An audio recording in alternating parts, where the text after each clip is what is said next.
What's up? What's up? What's up? So I'm laying flat on my back in the bed because my back is really hurt. I've gotten some work done on it at the massage parlor, but I'm in pretty bad shape, so I wasn't able to make any videos or anything. But my back is feeling just a little bit better. I've been in bed all day, but what I wanted to talk about is I saw the Super Bowl on February the 8th, and of course I had to look at it laying on my bed. But I just want to just make a few words about the Super Bowl 60. I want to talk about the football, the culture, and have just a global conversation. So on February 8th, 2026, at the Levi's Stadium in Santa Clara, we had Super Bowl 60. So on February 8th, 2026, the world gathered once again for the Super Bowl. Not just a football game, but a cultural checkpoint.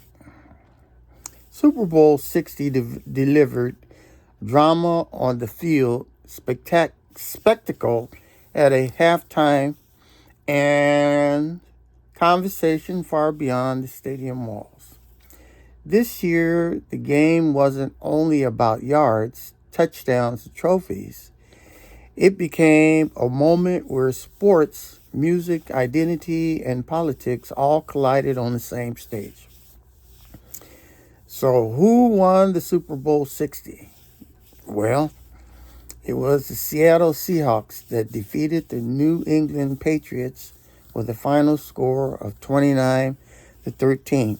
And we'll go look at the survey because a lot of you thought that the New England Patriots was going to win. So we'll look at that in another show on this survey. And thank you for filling out the paperwork or going to the survey and and going ahead and putting who you thought was going to win.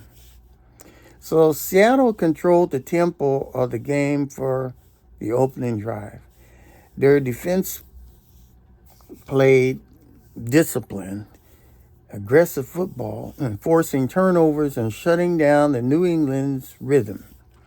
On offense, the Seahawks leaned on balance, patience, and execution rather than flash. Now, New England fought back later, but three costly turnovers and a stalled drive made the difference.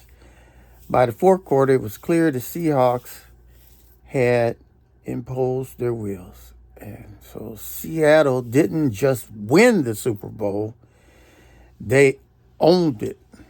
This victory added another chapter to the Seahawks' modern legacy, reminding fans that championships are built on preparation, defense, and calm leadership under pressure.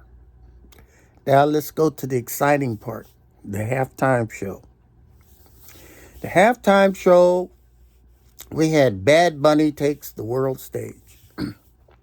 But as always, the halftime was where the cultural spotlight shifted. This year's halftime show was headlined by Bad Bunny, and it was historic in tone, scale, and meaning. From the very first beat, it was clear this wasn't a performance designed to water down Latino culture for mass consumption. This was a declaration. Bad Bunny didn't ask for permission, he arrived. So, how the performance represented Latino culture? Well, it was language without apology. Spanish wasn't translated, softened, or sidelined. It was front and center. Lyrics flowed naturally, unapologetically, reminding the world that Spanish is not a secondary language. It is a global language spoken by hundreds of millions of people across continents. Music with roots. The rhythm moved through reggaeton, Latin trap, Caribbean percussion, Afro-Latino beat. These weren't trends. They were traditions modernized in the moment. And every drum hit carried history. Every bass line echoed migration, resistance, celebration, and survival. So there was a visual storytelling going on.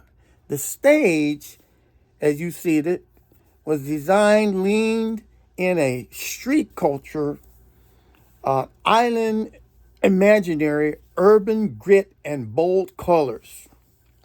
Dancers represented multiple Latino backgrounds, showing that Latino culture is not monolithic. It is Mexican, Puerto Rican, Dominican, Cuban, Colombian, Central American, Afro-Latino, indigenous, and much, much more. This was not a costume. It was lived experience. So why this moment mattered? For decades, Latino cultures have been consumed globally while often being marginalized politically and socially. This halftime show flipped that dynamic. It didn't explain Latino culture. It didn't dilute it. It didn't translate it.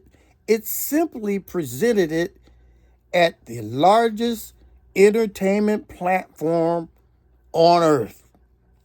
That matters. Because representation isn't about being visible, it's about being visible on your own terms. Now, there was reactions to this. So there was reactions from President Trump. The performance also sparkled political reactions. President Donald Trump publicly expressed displeasure with the halftime show. His comments focused on what he described as a lack of traditional American values and discomfort with the use of Spanish on such a large national stage. To supporters, his remarks reflected frustration with cultural change. To critics, they underscored a deeper discomfort with a multilingual, multicultural America that no longer asks permission to exist. The response itself became part of the history because the very fact that Spanish, Latino identity, and global culture could provoke such a reaction proved how powerful the moment truly was. So let's look at a global Latino presence. What the halftime show made undeniable is this: Spanish-speaking people are not a niche group. They are a global force. Latino communities contribute immeasurably across the world in construction, agriculture, and infrastructure. They contribute in medicine, science, and education, in music, art, and fashion, in military service and public safety, and in small businesses and entrepreneurships.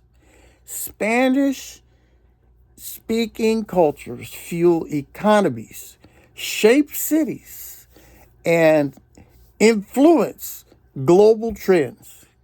From Los Angeles to Madrid, from San Juan to Bogota, from Mexico City to Buenos Aires, the impact is undeniable.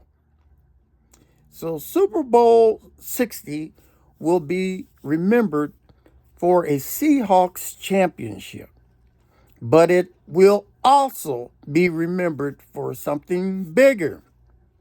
A halftime show that shrieked itself.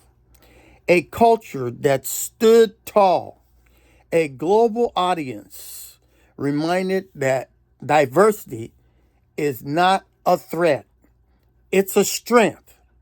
Spanish-speaking people don't just contribute to the world, they help build it.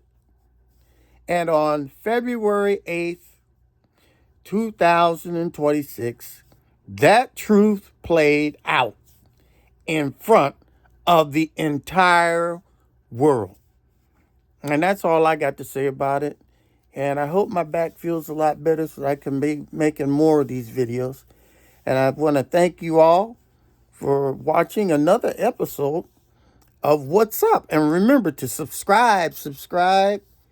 Please push the like button, send me some comments, and fill out that survey at the end. Thank you very much. What's up? Oh, I even got my shirt on. What's up? What's up? What's up? You see it right there? There it is. What's up? What's up? What's up? That's my new shirt. I'll be putting out in my store as soon as I get it. What's up?